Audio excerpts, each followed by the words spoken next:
Ça fait 10 ans qu'il est mort pour moi. Les personnes ayant renié ou arrêté d'aimer quelqu'un de leur famille, qu'est-ce qu'il s'est passé? Mes parents ont renié ma grande sœur. Elle a toujours eu plus de mal que nous à grandir. Elle est devenue une mère adolescente avec un mauvais gars plus âgé, allait souvent à des soirées, etc. Mais mes parents l'ont beaucoup aidée. Ils avaient pour règle de ne pas se porter garant pour mes 6 frères et sœurs et moi. Pourtant, ils l'ont quand même fait pour sa maison à elle pour qu'elle puisse démarrer sa vie. Elle n'a pas payé l'hypothèque pendant près de 3 ans avant que ma mère ne soit avertie devant toutes les autres infirmières de son travail. Mes parents ont travaillé sans relâche pour essayer de trouver des accords permettant à ma sœur et à sa famille de garder la maison et de bénéficier d'une certaine indulgence. Mais en vain, car ma sœur ne se présentait jamais au tribunal. Pendant ce temps, elle a payé 12 000 $ pour une fécondation in vitro et est tombée enceinte de son 5e enfant. Lorsque ma mère a réclamé une partie de l'argent, elle a accusé mon père et mon frère d'avoir battu ses fils pendant que mes parents les emmenaient à Disney World, ce qui n'était pas le cas, et a déclaré qu'elle porterait plainte s'ils lui demandaient à nouveau de l'argent. Ils ont quand même continué à demander de l'argent puisque ce n'était pas vrai. Elle nous a bizarrement rejoints pour Noël et a frappé mon frère au visage pendant le repas pour avoir humilié son fils aîné en lui demandant s'il voulait travailler dans son entreprise pour un bon salaire. Son fils aîné fait des allers-retours en prison et mon frère essayait simplement de l'aider après sa libération. Mais son fils a dit qu'il ne voulait pas de job et s'est fâché. Elle a ensuite appelé la police et leur a dit que mon frère possédait illégalement des armes à feu dans son camion, et ils sont venus le soir de Noël pour fouiller son camion. Mais ils n'ont rien trouvé. Ce n'est pas la peine de préciser qu'elle n'est plus la bienvenue auprès d'aucun d'entre nous et ma mère en pleure encore mais refuse de lui reparler.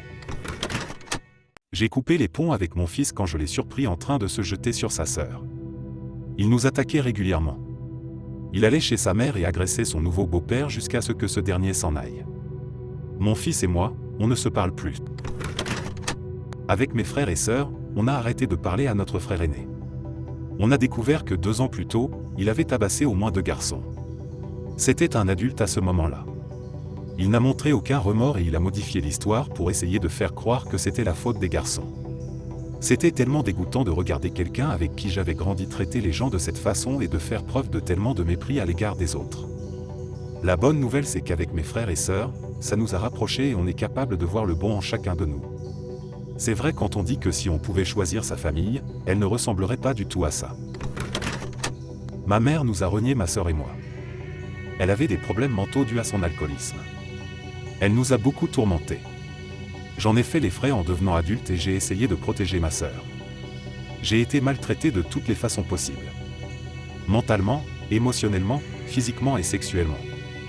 Mon copain m'a beaucoup aidé et m'a forcé à déménager et je lui en suis très reconnaissante. Mais je n'oublierai jamais ma petite sœur devenir de plus en plus petite dans le rétroviseur. Ça a été un des moments les plus difficiles de ma vie. Je l'ai laissée là-bas avec notre mère. On avait essayé d'obtenir de l'aide mais ma mère est une spécialiste de la manipulation. Une fois, après m'avoir battu et tiré les cheveux, on s'est enfui avec la grand-mère de ma sœur voir la police. On nous a traités comme des criminels. On nous a dit qu'on était des ingrates. Les flics ne nous ont pas du tout aidés. 1 an plus tard, la grand-mère de ma sœur et son père m'ont supplié d'aider ma sœur. Elle était devenue suicidaire. Ils avaient besoin de mon témoignage et que je parle à la police. J'avais déjà très peu de contact avec ma mère mais savoir ça a eu de lourdes conséquences. J'aimais ma sœur plus que n'importe qui au monde. C'était horrible et on était reniés par ma mère et la majorité de sa famille. Finalement, ça a été la meilleure chose qui me soit arrivée. Avec ma sœur, on nous a diagnostiqué un trouble de stress post-traumatique dont on essaie de guérir. J'ai dû me battre contre l'alcoolisme aussi, et je suis presque à 2 ans de sobriété. Je suis heureuse dans ma vie et où je suis. Et je sais que ce don par lequel je suis passée m'a rendue beaucoup plus forte. Ma sœur se bat contre la drogue et tout ce que je peux faire c'est prier et être là pour elle. J'espère qu'elle va guérir mais elle est tellement en colère, ce que je comprends parce que je suis passé par là. J'espère qu'elle avancera comme je l'ai fait. Mes parents ont renié la plus âgée de mes sœurs. Je suis la plus jeune de nous 3. Elle avait une relation horrible avec mon père. Elle me reproche d'avoir été un obstacle dans leur relation. Elle a eu son premier enfant à seulement 16 ans, et mon père a refusé de lui prêter de l'argent parce que le père de l'enfant était du genre à profiter de la situation sans pour autant s'occuper des enfants. Mais elle est retombée enceinte encore, et encore, et encore. Elle se faisait toujours passer en première avant même ses propres enfants. Mon père envoyait de l'argent pour Noël et aux anniversaires des enfants, mais il n'a jamais eu de remerciement en retour. Il a finalement abandonné. Elle a 30 ans et a 6 filles et vit dans un mobile-home en Caroline du Nord. On n'a pas vu ni entendu parler de ma sœur jusqu'à juin de cette année. Ma nièce la plus âgée m'a contacté et m'a demandé de venir en Floride où je vis durant l'été pour la sortir elle et ses sœurs de la remorque. J'ai accepté, j'ai téléphoné à mon autre sœur et elle a accepté à son tour. J'ai acheté les billets d'avion et j'ai organisé les chambres dans lesquelles elles allaient rester. Quand elles sont arrivées, elles étaient complètement ébouriffées. Leurs vêtements étaient clairement sales, sentaient très mauvais, et elles étaient tellement couvertes de poux que ma serviette blanche a fini par devenir grise à force de les enlever. Ma nièce m'a expliqué qu'elle vivait sans eau ni électricité depuis 6 mois. Elle vivait dans un mobil-home qui n'avait que 2 chambres. Il y avait des trous dans le toit, des mouches et des rats de partout. En tant que famille, on a décidé que les filles ne retourneraient pas en Caroline du Nord. On l'a dit à ma sœur de venir vivre dans la maison de nos parents en Floride pour retrouver une vie décente avec ses filles. Elle a refusé parce que son copain n'était pas invité. Ironiquement, elle a fini par découvrir qu'il la trompait. Elle a voulu s'expliquer avec lui mais il l'a jeté dehors. Il lui a dit qu'il préférait être sans abri que de vivre avec elle. Maintenant, ma sœur travaille dans une boutique et est incapable de s'occuper de ses enfants. Au moins les filles sont en sécurité maintenant. J'aime mon fils, mais quand il a commencé à être violent avec sa sœur en l'étranglant, j'ai dû lui dire adieu. Ma mère et sa sœur ont toutes les deux été adoptées dans une super famille. Récemment, mon grand-père est tombé malade et on nous a préparé à lui dire adieu. Du coup, la famille s'est rassemblée. Ma grand-mère avait des problèmes de mémoire depuis son accident vasculaire mais elle a accueilli ma tante dans sa maison pendant ces temps difficiles. Alors que c'était la dernière semaine de mon grand-père, Wendy, ma tante, a pris la carte de crédit de ma grand-mère et a dépensé plus de 1000 $ pour elle et s'est pris une chambre de motel. Elle a aussi essayé de voler leur voiture. Quand mes oncles l'ont découvert, elle a simplement disparu. Après le décès et l'enterrement de mon grand-père, ma grand-mère est allée voir un avocat pour déshériter complètement Wendy. Elle n'a pas lancé de poursuite parce que cela aurait pris beaucoup de temps et que ça aurait été plus douloureux pour elle. Elle n'avait pas besoin de plus de stress. Je suis certain que l'un de mes oncles a aussi menacé Wendy pour être sûr qu'elle resterait loin de ma grand-mère à partir de maintenant. Ça paraît assez épouvantable lorsque ça arrive pendant des moments difficiles pour la famille, mais on dirait que ce genre de personne attend justement ce genre de situation pour en profiter. Et pendant qu'on enterrait le mari de ma grand-mère, le cousin de mon grand-père a cambriolé la maison et a volé son chéquier. Pendant ce temps, de mon côté de la famille, mon cousin a mis à sac les bijoux de sa mère et a essayé de forcer un coffre-fort dans la maison pendant que ladite tante était à l'hôpital sur son lit de mort. Honnêtement, comment ces gens peuvent se regarder en face ? Mon ex-femme a renié mon fils. On s'est mariés jeunes quand j'étais dans l'armée. On s'était connus au lycée. Elle est tombée enceinte 6 mois après qu'on se soit mariés. Je ne pense pas qu'elle ait eu une quelconque connexion avec lui depuis qu'il est né. Le plus qu'elle ait fait avec lui c'était des photos postées sur Instagram en tant que super maman. Quand il a eu 3 ans, j'ai quitté l'armée. 1 an après ça, elle s'est enfuie. Je m'en souviens comme si c'était hier. Je me suis assis avec elle dans un petit restaurant local pour parler de divorce. On a partagé tous nos biens financiers et matériels. On a ensuite parlé de la garde de mon fils. Un sujet que je redoutais parce que les pères n'obtiennent jamais gain de cause pour la garde là où je vis. Et elle m'a dit qu'elle ne voulait absolument aucune responsabilité. J'ai eu un mouvement de recul et je lui ai demandé si elle était sûre. Elle l'était. Cette simple phrase m'a fait beaucoup de mal plus que n'importe quoi d'autre. Mon père biologique ne voulait rien avoir à faire avec moi, et maintenant que je le voyais arriver avec mon propre fils, mais avec sa mère. J'ai obtenu la garde complète et elle s'est remariée 1 an après ça. Elle a aussi eu un autre enfant. Ses parents font de leur mieux pour que mon fils fasse partie de sa vie mais elle fait tout pour l'éviter. Il a 7 ans maintenant et a l'habitude. Mais je sais que ça le pèse beaucoup. Ça craint, mais c'est la vie je suppose. C'est mieux qu'elle ne soit pas là si elle ne l'a jamais voulu. Peut-être qu'il ne le sait pas maintenant, mais il finira sûrement par le comprendre un jour. Pas mon enfant, mais ma sœur que j'ai élevée durant plusieurs années. J'étais en terminale quand mes parents ont eu ma sœur. Elle n'était pas du tout prévue. Ils avaient 58 et 55 ans.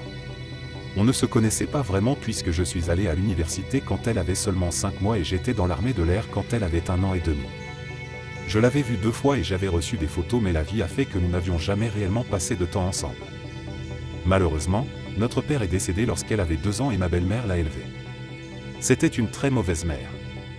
Du genre à avoir l'un de ses enfants s'enfuir de la maison à 16 ans pour traverser la moitié du pays, un autre s'est enfui à 15 ans et s'est marié, et un autre qui est juste un loser. Elle avait aussi convaincu mon père de me faire interner dans l'un de ses camps de reconversion parce que j'étais gay quand j'avais 15 ans. Donc quand ma sœur a eu 11 ans, et m'a supplié de l'aider, j'ai pris des congés et je suis allé la voir. Étrangement, ma monstrueuse belle-mère était très contente de m'attendre avec des avocats pour me donner les papiers de la garde de ma sœur et payer même pour elle. Donc j'élève ma sœur et les choses vont plutôt bien jusqu'à ses 14 ans. Je l'ai surprise en train de faire des vidéos de strip sur le net. Elle s'est enfuie pendant une semaine et s'est cachée chez un ami. Je l'ai retrouvée quand elle s'est fait attraper pour du vol à l'étalage. Elle a eu un casier pour effraction à 14 ans, parce qu'elle a essayé de voler le téléphone d'un garçon avec qui elle sortait pour voir s'il parlait à d'autres filles. Elle a eu une seconde accusation d'effraction pour avoir essayé de voler de la bière avec ses amis dans un club. On m'a dit que je devais quitter mon logement sur la base et que mon habilitation à la sécurité avait été suspendue pour être sûr qu'elle ne me compromettait pas. Toujours à 14 ans, encore arrêtée avec des cartes d'identité militaire pour aller dans un bar. Elle s'est échappée à 15 ans d'un centre de désintoxication. 2 fois. À 16 ans, les choses semblaient aller mieux, et elle paraissait prendre l'école très au sérieux. À 18 ans, elle a été acceptée dans une université de design. Elle a obtenu son diplôme avec les honneurs et un travail décent avec des avantages dans une compagnie de sites internet. Elle a commencé à se défoncer beaucoup.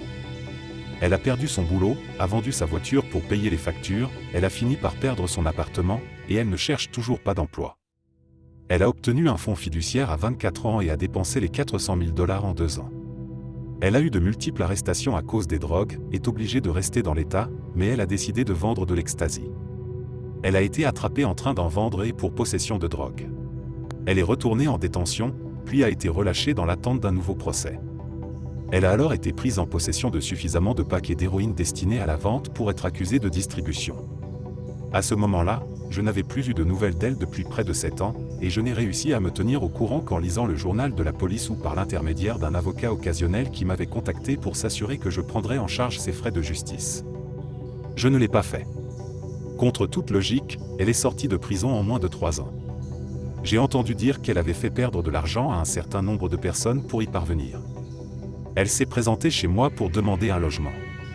Je lui ai dit que je ne pouvais pas l'accueillir chez moi, mais que je lui trouverais un endroit pour la nuit et que je l'aiderais ensuite à trouver un endroit à elle. Cette nuit-là, elle s'est introduite chez moi, m'a presque tiré dessus, et a essayé de raconter qu'elle cherchait quelque chose qu'elle avait laissé tomber chez moi plus tôt dans la journée, alors qu'elle n'était jamais entrée dans ma maison. Je lui ai dit qu'elle devait partir.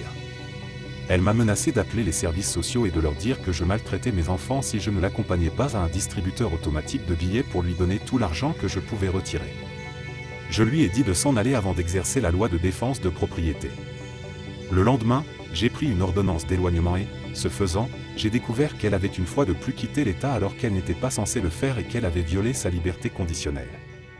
Du coup, elle est retournée en prison. Depuis, elle est morte pour moi. J'ai renié mon père. Je ne crois pas que ça a été une décision aussi difficile que lorsqu'il s'agit d'un enfant, mais c'était quand même dur. J'ai grandi dans une classe sociale moyenne supérieure, la famille parfaite typique. Mes parents étaient ensemble depuis le lycée. Mon père était opérateur dans une raffinerie de pétrole, et ma mère était comptable qui a fini par devenir mère au foyer. Je suis le second enfant sur 3.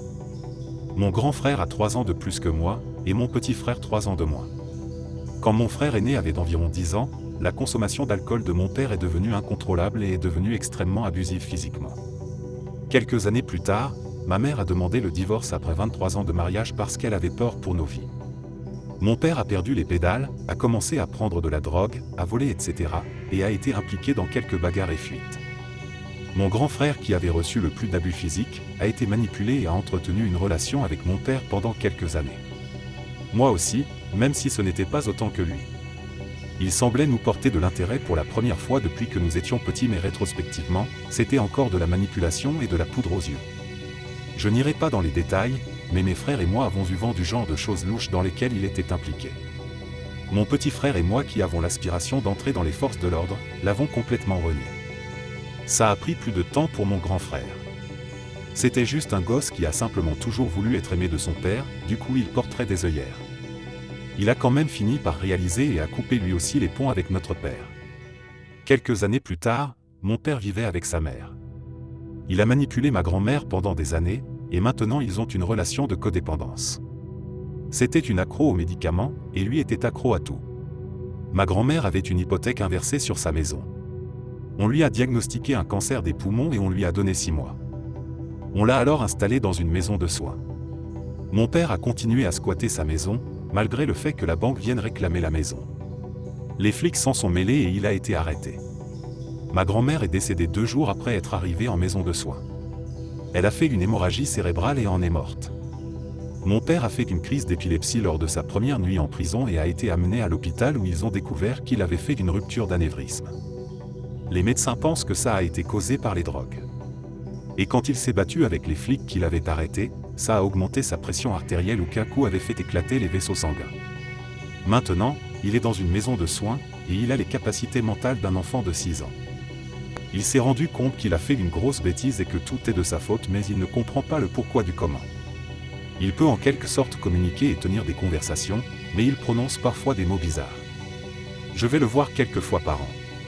Je le fais seulement parce que l'addict qu'il était mort. Je pense que c'est le karma qui l'a rattrapé et qu'il a mérité son enfer. Je ne verserai pas une larme si j'apprenais qu'il était mort.